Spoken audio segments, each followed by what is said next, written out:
E o preço desta glória eterna? O preço da glória eterna.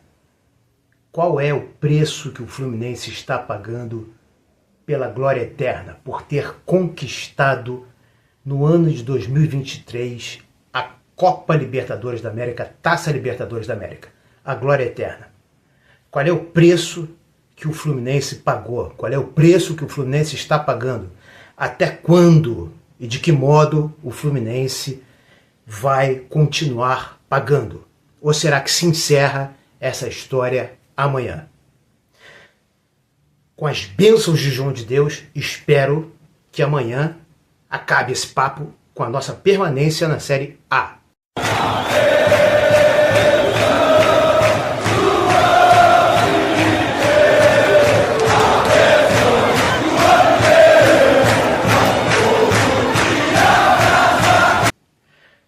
E este aqui é o canal Coração Tricolor. Eu sou o Fernando Cordeiro. Bom, eu acho que o Fluminense,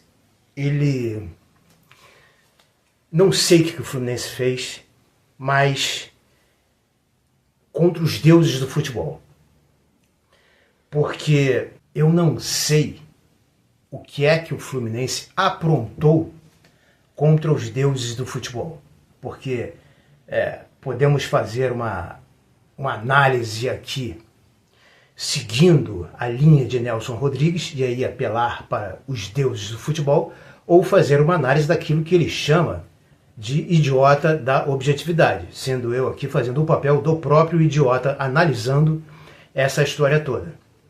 Mas como eu não estou nem perto da unha do pé de Nelson Rodrigues, fatalmente eu misturarei as duas coisas, porque o futebol não deixa de ser o reino do pensamento mágico, e Nelson Rodrigues criou isso como ninguém.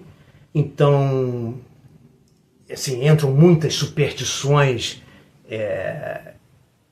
no meio dessa análise e que tiram a gente um pouco da idiotia, da objetividade, e fora coisas como freguesias, etc. e tal. Mas, é claro, e por isso que eu fiz um vídeo anterior com esta pegada, há a questão de falta de estrutura do Fluminense. Essa falta de estrutura, que também, nesta falta de estrutura, está incluída a fraqueza política do Fluminense. Não é? Por exemplo, longe de ficarmos aqui reclamando sobre a arbitragem, mas que o Fluminense poderia estar num lugar bem melhor, não passando por esse sufoco hoje em dia, poderia, se não fosse a arbitragem. O próprio árbitro de Fluminense e Cuiabá foi aquele que marcou aquele pênalti escandaloso do Calegari no Bruno Henrique, sendo que o pênalti não houve. E o Fluminense permite que um jogo como esse, contra o Cuiabá, esse mesmo árbitro retorne aqui ao Maracanã e apite esse jogo do Fluminense. Assim como o Fluminense deixou que nos últimos 6 jogos antes desse jogo contra o Cuiabá, árbitros de Santa Catarina e de São Paulo apitassem os jogos do Fluminense. Sendo que o Fluminense estava disputando aí contra um time de Santa Catarina, o Criciúma, e um de São Paulo, o Bragantino. E a disputa contra o Bragantino permanece e continuará até amanhã. Então, assim, é um absurdo a fraqueza política do Fluminense. Ano passado o Fluminense cedeu o Diniz à seleção brasileira, não é? Parece que em troco de quê? Em troco de favorzinho, porque não tem força política? De papelão. Um baita de um papelão. Então, essa história, assim, uma coisa que eu falo também, no vídeo anterior a esse, é a falta de um vice-presidente no Fluminense. O Mário Bittencourt, ele tenta se garantir como um presidente que ele não é, e diluiu esse papel do vice-presidente ali no cargo de supervisor, que é o Paulo Angione, que faz o papel de um supervisor paizão, bonachão, enquanto que não é isso que se procura, nem que se precisa, nem que se necessita hoje em dia, num clube forte, grande como o Fluminense, atual campeão da Libertadores. E nem na figura de um Fred, ídolo, coitadinho, nosso ídolo, vamos achar um empreguinho para ele, tão pobrezinho, então bota ele, vamos criar um cargozinho para ele aí de diretor de planejamento de futebol. Aí bota o Fred lá, tadinho, que aí vão continuar todo mundo vendo a cara dele nos jogos, ele sofrendo ou vibrando, não é? Não dá para ficar sem o Fred. Tão pobrezinho, ganhou tão pouco enquanto esteve aqui. Acho que assim, ídolo é ídolo, Fred é um ídolo incontestável do Fluminense, mas acabou. Se aposentou, tá lá. Não é? Tanto é que os próprios deuses do futebol não quiseram que ele fosse campeão da Libertadores. Que ele andou aprontando algumas aí. Aprontou algumas, né? Foi o Fred se aposentar, o Fluminense foi campeão da Libertadores. Então o Mário Bittencourt diluiu o papel de vice-presidente de futebol na figura desses dois aí. Na figura desses dois, né? Que não tem que ser assim.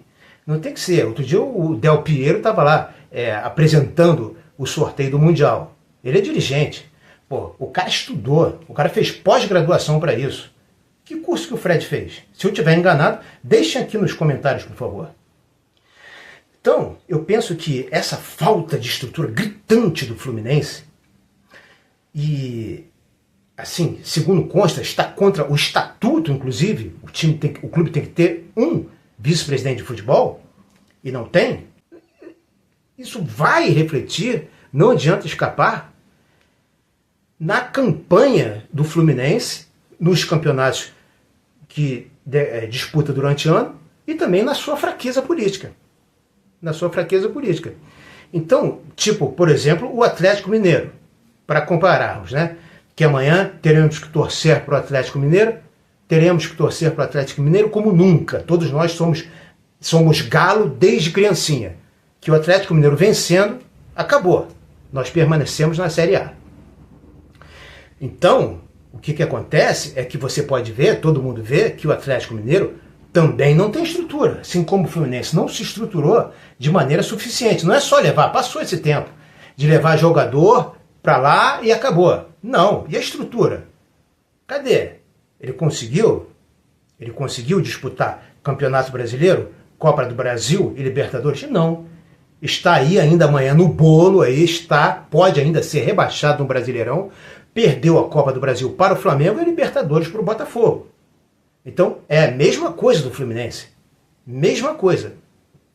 Se continuasse com o mesmo patrocinador que o Atlético tem, estariam os dois iguaizinhos, com a mesma falta de estrutura. E se você for aí olhar a quantidade de vezes em que o Hulk brigou com a arbitragem em jogos em que ele foi visivelmente visado pela arbitragem e o Atlético Mineiro prejudicado, fica uma situação que é a mesma coisa do Fluminense. Falta de representação na federação, na CBF. Então é a mesma coisa.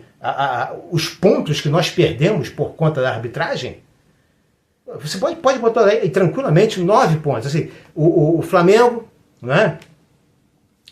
Esse juiz aí do jogo contra o Cuiabá, que apitou aquele pênalti do Calegari no Bruno Henrique. O Vasco, que o Vegete fez gol de mão, Vegete, tô nem aí pro nome desse cara.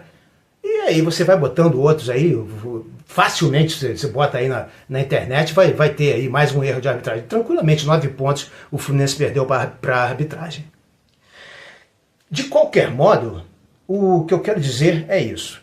O Fluminense, ele assim, ele não tinha estrutura. Eu sempre achei que o Fluminense precisava galgar essas alturas a pouco e pouco. Tipo, ganhar primeiro uma Sul-Americana, não é? Porque o time ganha, é premiado, e aí vai vendo que vai entrando de receita e vai coordenando com as suas despesas.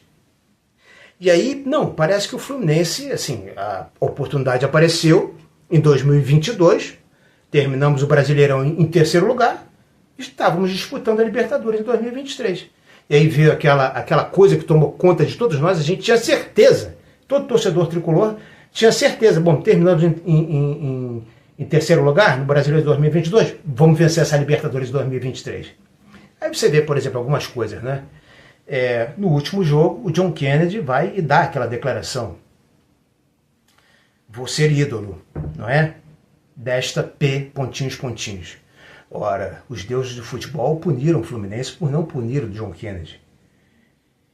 Não se chama o Fluminense de aquela P, pontinhos, pontinhos, impunemente. Não, não se chama. Entendeu? Depois daquilo ali, qualquer um sabia que isso ia dar problema. que o John Kennedy seria um jogador problemático. Como é que o cara me dá uma declaração dessas? Hein? Sabendo que tudo vaza hoje em dia. O Fluminense tinha que ter terminado e vendido o John Kennedy. Terminou a Libertadores, o John Kennedy, muito obrigado, ou você se retrata publicamente, diz que vazou essa conversa aí, ou então a gente vende você, ou então não dava nem ideia, vendia, ia vender, fazer um bom negócio, porque o cara estava no auge, mas não, deixou o moleque lá, criando caso o ano inteiro, esse ano inteiro de 2024, para agora ele ser vendido aí daqui a pouco a preço de banana, como todos os outros jogadores do Fluminense são, com exceção mais ou menos um pouquinho esse ano do André, né? E do Nino, né? Mas se você for comparar, por exemplo, infelizmente eu sempre tenho que dar o Flamengo como referência aqui, se for comparar com o Flamengo, né? O valor que o Flamengo vende os seus jogadores, não tem nem sombra de comparação. Não tem nem o que comparar. Então, o Fluminense é este exemplo de alguém que conquistou a glória eterna, e, por não ter estrutura, fez um acordo com os deuses e agora está pagando o pato. Eu pedi, consegui o que eu queria e agora estou tendo que pagar esse preço aí de até a 38ª rodada do Campeonato Brasileiro disputar se vou ser rebaixado para a segunda divisão, para a Série B, e farei o vexame maior, o maior vexame da história do Fluminense, sendo inclusive chacota mundial, porque vai disputar o Mundial do meio do ano, Super Mundial, a Copa do Mundo de Clubes, ano que vem, em junho, nos Estados Unidos, sendo um time da Série B. Mas espero que não. Espero que o Fluminense vença, no sentido de permanecer na Série A. Que o Atlético Mineiro ganhe do Atlético Paranaense. E assim haja a prevalência de João de Deus sobre o capeta, se é que vocês me entendem. Meus amigos, o recado era esse. Está claro, o Fluminense está pagando o pato de ter conquistado a Libertadores. Ele era o time a ser batido pelos adversários, que não respeitaram o Fluminense esse ano, nem dentro nem fora de campo, e o Fluminense ficou adiando a sua retomada para o próximo jogo sempre. Para mim, quando o Fluminense tomou de 3-0 do Corinthians lá, com aquele Wesley dando aquele banho no Felipe Melo, ali o Diniz tinha que ser mandado embora. Todo mundo ficou com peninha do Diniz. Eu não fiquei, porque eu acho que assim, o Renato Gaúcho já saiu, já entrou do Fluminense 500 vezes, Joel Santana, Zezé Moreira, o treinador que mais dirigiu o Fluminense. Por que o Diniz não podia ter sido mandado embora depois daqueles 3-0 contra o Corinthians lá? E daqui a 2 anos estava de volta aqui no Fluminense. Mas não, saiu de um jeito que não pode pisar tão cedo nas Laranjeiras, se é que vai pisar um dia ainda nesta encarnação. Então, é disso que se trata o vídeo. O Fluminense demonstrou não ter estrutura para ficar aqui com o emblema de campeão da Libertadores nesse ano de 2024. Eu espero que esses louros da glória o Fluminense possa, a partir de amanhã, finalmente desfrutar dos louros da vitória, dos louros da glória, por ter conquistado a Libertadores de 2024. E que aí se aprume, o Mário Bittencourt tome jeito, comece com a faxina na própria diretoria, depois na comissão técnica, na comissão técnica e depois em alguns jogadores que não têm mais a menor condição, e também tem as questões dos empresários envolvidos, não é? E que impedem, atrapalham, atravancam a permanência e o acesso dos craques de Xerém ali no time principal. Então, se os deuses nos ajudarem, o Fluminense tomou a lição, aprendeu a lição, e amanhã os deuses vão nos premiar com a permanência na Série A. E aí o Fluminense vai ter que fazer a sua lição, provar direitinho para os deuses do futebol que realmente aprendeu a lição e vai se reforçar para chegar no Mundial de 2025, que vai ganhar 50 milhões de euros só para participar, de fazer pelo menos uma campanha decente, que honre as suas cores que traduzem tradição. É isso, meus amigos. Deixem aqui, por favor, seus comentários. Inscrevam-se no canal, por favor. E deem aquele like. Valeu? Muito obrigado e até o próximo vídeo.